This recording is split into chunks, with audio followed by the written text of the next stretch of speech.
عید سے پہلے باتیں ہو رہی تھی کہ عمران خان کی عید پر رہائی ہو جائے گی، لیکن اب ان کے وکلاء کی طرف سے کہا گیا ہے کہ عمران خان اپریل کے آخر میں یا پھر مئی کے شروع میں آزاد ہو جائیں گے، رہا ہو جائیں گے۔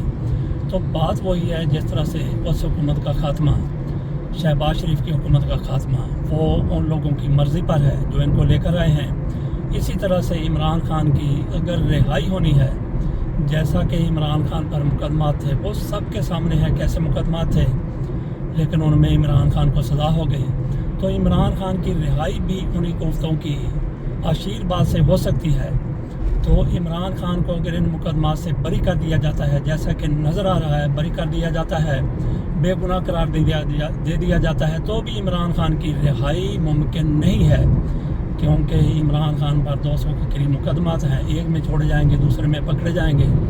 بہرحال عمران خان اگر رہا ہوتے ہیں تو پھر کسی سودے بازی تو اس کو نہ کہہ لیں، انڈرسٹینڈنگ اس کو کہا جا سکتا ہے، تو کسی انڈرسٹینڈنگ کی بنیاد پر رہا ہو سکتے ہیں، یا کہیں اور طاقتوں کی دوسری طرف مس انڈرسٹینڈنگ ہو جاتی ہے تو پھر عمران خان کو ریلیف مل سکتا ہے۔ تو چلتے چلتے نہر کے ساتھ ساتھ ہم آ گئے ہیں زمان پارک کے قریب، اور زمان پارک کے یہاں پہ کبھی اتنا زیادہ رش ہوا کرتا تھا، لوگ ہوا کرتے تھے، کارکن ہوا کرتے تھے، لیڈر ہوا کرتے تھے، کہ کبھی کبھی تو تل دھرنے کو جگہ نہیں ہوا کرتی تھی۔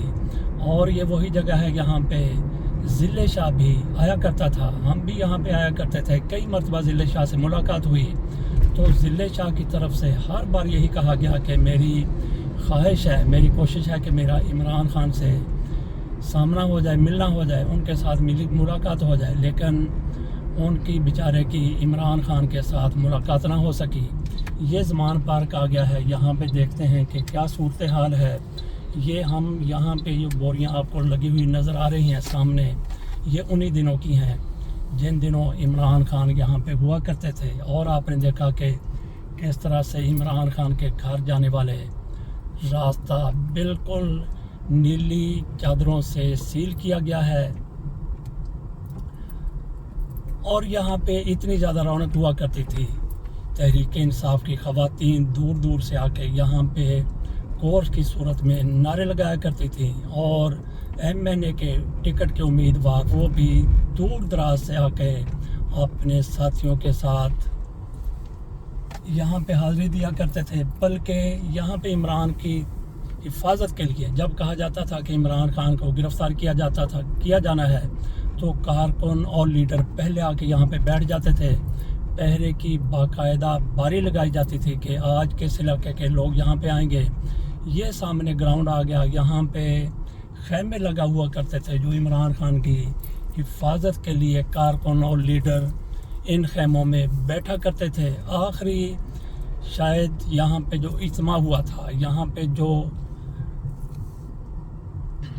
گیدرنگ ہوئی تھی، وہ عمران خان کی گرفتاری کے بعد 14 مئی کو ہوئی تھی۔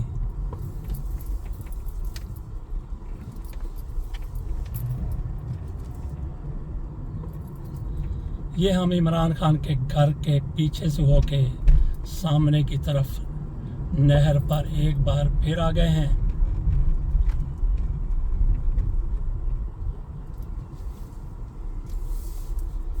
یہاں پہ چلتے ہیں، نہر سے چڑھنے سے پہلے میں مڑا ہوں تھوڑا سا رائٹ سائڈ پہ، سامنے آپ کو پھر نیلی چادر لگی ہوئی نظر آ رہی ہے، گویا کہ یہاں سے کوئی موٹر سائیکل بھی نہیں گزر سکتا۔ بہرحال بندے کے گزرنے کی ضرور یہاں پہ تھوڑی سی آپ کو جگہ نظر آ رہی ہوگی، اندر کیا صورتحال ہے یہ اللہ بہتر جانتا ہے۔ یہ باہر سے ہم نے آپ کو زمان پارک کے مناظر دکھا دیے، گاڑی کو میں ریورس کر رہا ہوں، نہر پر دوبارہ چڑھتے ہیں۔ تو عمران خان کے حوالے سے بات ہو رہی تھی کہ عمران خان کی رہائی عید پر کہا جا رہا تھا کہ ہو جائے گی، لیکن اب دیکھتے ہیں کہ عمران خان کو کب رہا کیا جاتا ہے۔ ہم آ گئے ایک بار پھر نہر کے اوپر، زمان پارک کا سارا منظرنامہ سامنے سے بیک سائڈ سے آپ کو دکھا دیا کہ کس طرح سے عمران خان کے گھر کو سیل کیا گیا ہے، بند کیا گیا ہے، گھر کے اندر کوئی ہے یا نہیں ہے. ہو سکتا ہے کہ ایک دو ملازم ہوں جن کے آنے جانے کے لیے وہ راستہ شاید تھوڑا سا چھوڑا گیا ہے. وہاں سے بلیاں گزر سکتی ہیں, چوہے گزر سکتے ہیں, یا پھر ایک آدھ دبلا پتلا ملازم وہ گزر سکتا ہے. تو یہاں پہ پولیس کی بھاری نفری کبھی تعینات ہوا کرتی تھی, اور اب کسی کو بھی یہاں پہ حفاظت کے لیے بیٹھنے کی رکھنے کی ضرورت نہیں ہے. آج کی بڑی خبروں میں ایک یہ بھی ہے کہ ایران نے بدلہ لینے کے لیے, جیسا کہ اس کے شام میں سفارت خانے پر اسرائیل نے حملہ کیا تھا جس میں کچھ ہلاکتیں ہوئی تھیں, اس کا بدلہ لینے کے لیے ایران کی طرف سے بھی اسرائیل پر میزائل گرا دیے گئے ہیں. اسرائیل پر میزائل گرانے والوں میں اسرائیل پر میزائل گرانے والوں میں اس کے پڑوسی ممالک, دیگر ممالک بھی شامل ہیں. امریکہ کی طرف سے پہلے ہی کہا گیا تھا کہ اگر ایران نے حملہ کیا تو پھر ہم اسرائیل کے ساتھ کھڑے ہوں گے. گویا یہ جنگ مشرق وسطیٰ سے باہر بھی نکل چکی ہے, جیسا کہ ایران تک آ گئی ہے تو آگے بھی یہ جنگ پھیل سکتی ہے. تو ناظرین, ہم یہاں پہ آ گئے کینٹ کے علاقے میں بالکل مکمل چھان بین کی جاتی ہے, گاڑیوں کو چیک کیا جاتا ہے. لیکن یہاں پہ قابل ذکر بات یہ ہے کہ اسی مقام سے گزر کے اور دیگر ایسے ہی مقامات سے گزر کے کور کمانڈر ہاؤس تک لوگ چلے گئے تھے. ان دنوں آخر کار کیا ہوا تھا کہ یہ چیک پوسٹیں کیا خالی تھیں, یا پھر یہاں پہ کسی کو روکا نہیں گیا؟ کیوں نہیں روکا گیا؟ جیسا کہ محسن نقوی کے وزیر اطلاعات عامر میر کی طرف سے کہا گیا کہ ہم آسانی سے ان لوگوں کو روک سکتے تھے, لیکن ہم نے پولیس کو استعمال نہیں کیا. کیوں پولیس کو استعمال نہیں کیا؟ عمران خان جس طرح سے کہتے ہیں کہ یہ باقاعدہ ایک پلاننگ تھی, تو اسی وجہ سے وہ کہتے ہیں کہ پنجاب حکومت کی اس میں اخیر بات موجود تھی.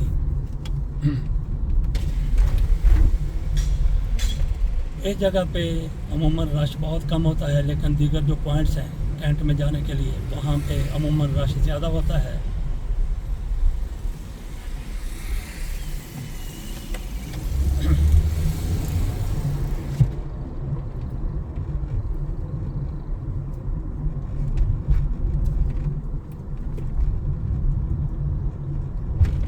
بہرحال وہ بہت بڑا المیہ تھا پاکستان کے لیے. اس کے پیچھے جو بھی ہے, عمران خان ہے, ان کی پارٹی ہے, یا کوئی اور سازشی عناصر ہیں, ان کا منظر عام پر آنا بہت ہی ضروری ہے پاکستان کے لیے بھی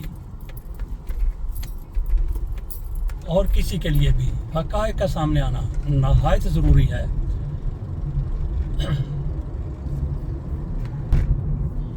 بہاول نگر میں جو کچھ ہوا پولیس کے مابین اور فوج کے مابین, یہ اہلکاروں کی آپس میں لڑائی نہیں تھی, بلکہ پولیس بھلیکے میں ماری گئی.